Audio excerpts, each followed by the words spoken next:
प्यारे बच्चों, आज हम सीखते हैं संख्या ज्ञान के बारे में। संख्याएं कितने प्रकार की होती हैं। तो सबसे पहले चलते हैं कि अपना जो जीवन है सारा वो संख्याओं से क्या है, घिरा हुआ है। जैसे आप ले लीजिए, आपकी जो जन्म तिथि है, आपका जन्म कब हुआ तो वो भी एक संख्या है। मान लीजिए आपका जन्म 5 जुलाई को हुआ है तो 5 आपकी क्या है, संख्या होगी।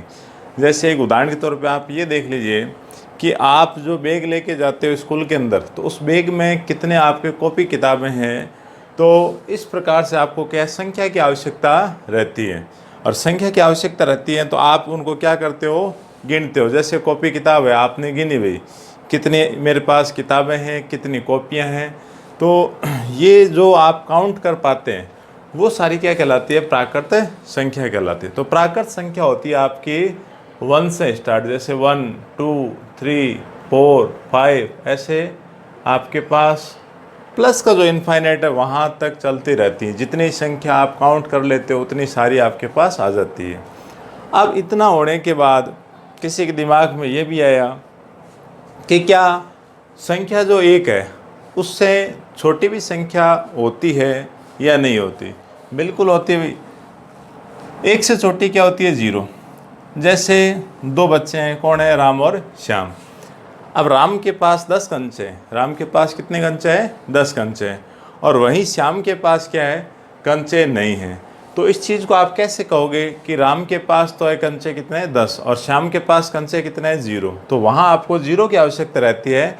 तो जब इन संख्याओं के अंदर 0 को और मिला दिया गया, जैसे आपके पास 1 2 3 4 5 ये जो संख्याएं थी उनमें 0 और मिला दिया गया, तो आगे अपने पास सेकंड स्थिति के अंदर जो संख्या है वो आ गई आपकी पूर्ण संख्या।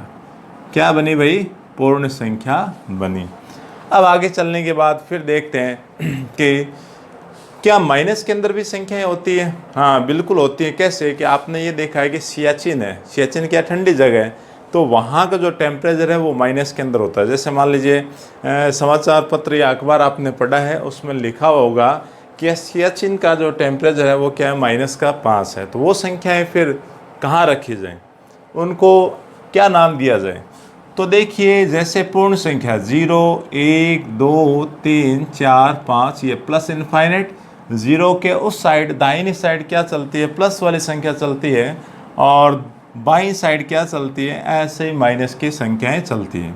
-1 -2 -3 ऐसे माइनस के इनफाइनाइट तक चलती है। इन संख्याओं को नाम दिया गया क्या, पूर्णांक। क्या होती है ये वाली संख्याएं, पूर्णांक संख्याएं होती हैं। तो माइनस वाली संख्याओं की भी आवश्यकता रहती है। जहाँ टेम्परेचर आपको दिखाना होता है, जहाँ नेगेटिव के अंदर होता है, मतलब बर्फ जमनी आपकी स्टार्ट हो जाती है, तो वहाँ आपको माइनस की संख्याओं का भी ज्ञान होना चाहिए।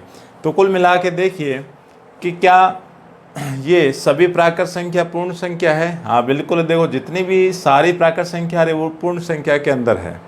ऐसे क्या सारी पूर्ण संख्या है वो पूर्णांक भी है। बिल्कुल है कि जितनी भी पूर्ण संख्या वो आपके क्या है, पूर्णांक के अंदर आ रही है। अब धीरे धीरे और आगे चलते हैं, तो अब हमारे पास दिक्कत क्या आई कि भाई जैसे ये 3/2 5/2 7/9 इन संख्याओं को क्या नाम दिया जाए। तो इन संख्याओं को एक नया नाम दिया गया जिसे बोलते हैं परिमेय संख्या। जिसे क्या बोला जाता है, परिमेय संख्या।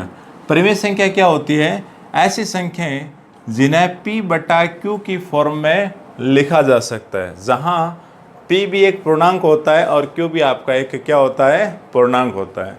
इसके साथ में एक मोस्ट इम्पोर्टेंट कंडीशन क्या रहती है कि कभी भी आपका Q 0 नहीं होना चाहिए। जो नीचे आपका Q आ रहा है वो कभी भी क्या नहीं रहना चाहिए, 0।